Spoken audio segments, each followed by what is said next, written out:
எல்லாருக்கும் தமிழ் புத்தாண்டு நல்வாழ்த்துக்கள். உங்களுடைய பார்வையில தமிழ் புத்தாண்டு நம்ம எப்படி எடுத்துக்கணும்? என்னுடைய பார்வையில தமிழ் புத்தாண்டுங்கிறது எல்லா தமிழர்களும் கொண்டாட வேண்டிய ஒரு விஷயம். ஆனா எத்தனை தமிழர்களுக்கு தமிழ் மாசம் தெரியும்? எத்தனை தமிழர்களுக்கு தமிழ் மாதம் தெரியும்? இன்னைக்கு இருக்கிற எல்லா எஜுகேஷன் லெவல்ல இங்கிலீஷில் போயிடுச்சு. தமிழ் அப்படிங்கிறது ஒரு லாங்குவேஜ் மட்டும்தான் அப்படிங்கிற மாதிரி ஆயிடுச்சு.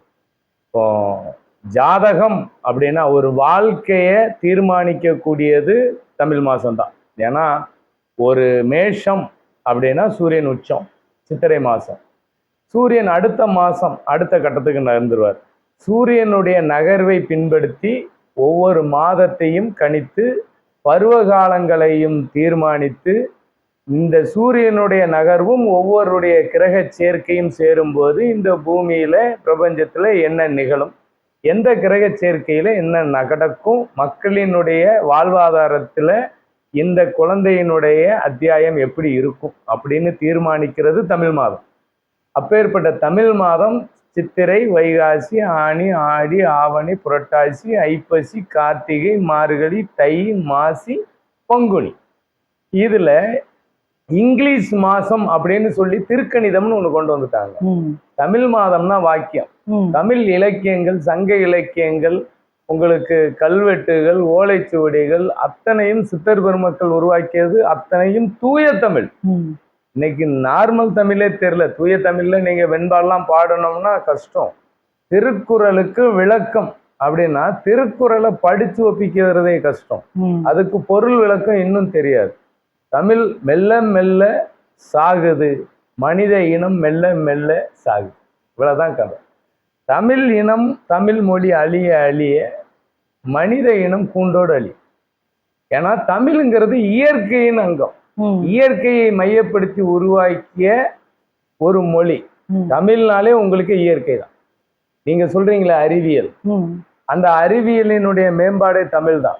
உங்களுக்கு கற்க கசடர கற்பவை கற்றபின் நிற்க அதற்கு தக.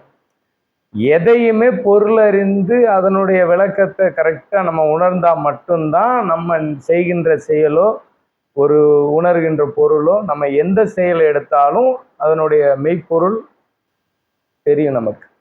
இங்க மெய்ப்பொருள் என்னன்னு தெரிஞ்சாலும் இன்னைக்கு நான் வாழ்வாதாரத்துக்கு நான் படிச்சா வேலை அப்படின்னா அந்த மொழி ஆங்கிலத்துல தான் கல்வி. இன்னைக்கு சிபிஎஸ்சி. உங்களுக்கு தமிழ் மீடியத்துல யார் உங்க பிள்ளைகளை சேர்ப்பீங்களா? உங்க பிள்ளைகளை தமிழ் மீடியத்துல படிக்குது இல்ல இல்ல. அப்ப எந்த பிள்ளையும் ஏன் பொண்டாட்டியே தமிழ் மீடியத்துல படிக்கணும்னா சண்டைக்கு வர. ஆனா அதையும் மீறி நம்ம சிலபஸ்ல தான் போட்டிருக்கேன். நான் இங்கிலீஷ் மீடியத்துலங்கிறத விட தமிழ்.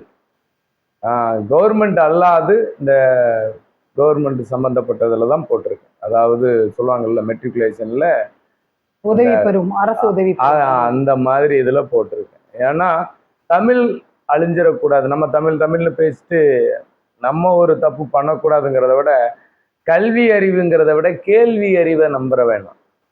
நம்ம பிள்ளைகளுக்கு நாம என்ன கற்றுக் கொடுக்கிறோமோ அதுதான் அதனுடைய பின்புலம். மொழிங்கிறது அதுல இங்கிலீஷ் இருக்கு. நம்ம படிக்கிற சாதாரண ஸ்கூல்லயும் இங்கிலீஷ் இருக்கு. அதை நம்ம மொழியா தான் எடுத்துக்கணுமே தவிர அதுதான் நம்ம வாழ்க்கைன்னு எடுத்துக்கிறாங்க. இங்கிலீஷ் கத்துக்கிட்டாதான் வேர்ல்டு லாங்குவேஜ், எங்க போனாலும் பொழைக்க முடியும். அப்படியே இங்கதான் வாழ முடியும். அது பொழைக்கலாம், எங்க வேணாலும் கையேந்தி வாழ்றதுக்கு பேர் வாழ்க்கை கிடையாது. சுயநலத்தோடு வாழ்றதுக்கு பேர் வாழ்க்கை. அது கர்வம். மன்னர்கள், சிற்றரசர்கள் அவன் தன் பூமியிலிருந்து இன்னொருத்தன் வந்தாலே போராடின ஒரு வம்சம். நீங்க தமிழ் புத்தாண்டுன்னு சொல்லும் போது எத்தனை பேர் இதை வெடிச்சு கொண்டாடுவாங்க. உங்களுக்கு new year, happy new year அப்படின்னா இங்கிலீஷ் வருஷ பிறப்புக்கு போட்டுருவான். கமல்ஹாசன் போட்டுல இருந்து அந்த ஹாப்பி நியூ இயர் சாங்கை போடுறது என்ன, அந்த கடற்கரைக்கு போறது என்ன. நீங்க நாளைக்கு தமிழ் புத்தாண்டுக்கு இன்னைக்கு தமிழ் புத்தாண்டுன்னு சொல்லுவாருங்க, பாதி பேர் மறந்துட்டேன். கவர்மெண்ட் லீவு விடுறதுனால வேணா தமிழ் புத்தாண்டு ஞாபகம் வரும். கரெக்ட். இன்னைக்கு தமிழ் புத்தாண்டு விடுமுறை. ஓ தமிழ் வருஷ பிறப்பா, அவ்வளவுதான். ஆனா கல்யாணம் பண்ணணும்னா ஜாதகத்தை எடுத்துட்டு போறான், அங்க தமிழ் தான் வேலை செய்யுது. ஆனா அவனை அறியாமல் தமிழை நாடுறான். ஒரு சாஸ்திரம் பார்க்கணும், பஞ்சாங்கம் பார்க்கணும், வாக்கிய பிரகாரம் ஒரு கோவில்ல கும்பாபிஷேகம் பண்ணணும். நீ எதை எடுத்தாலும் அந்த தமிழுக்கு அவன் வரான். தன் தேவைக்கு மட்டும் தமிழை தேடுறான்.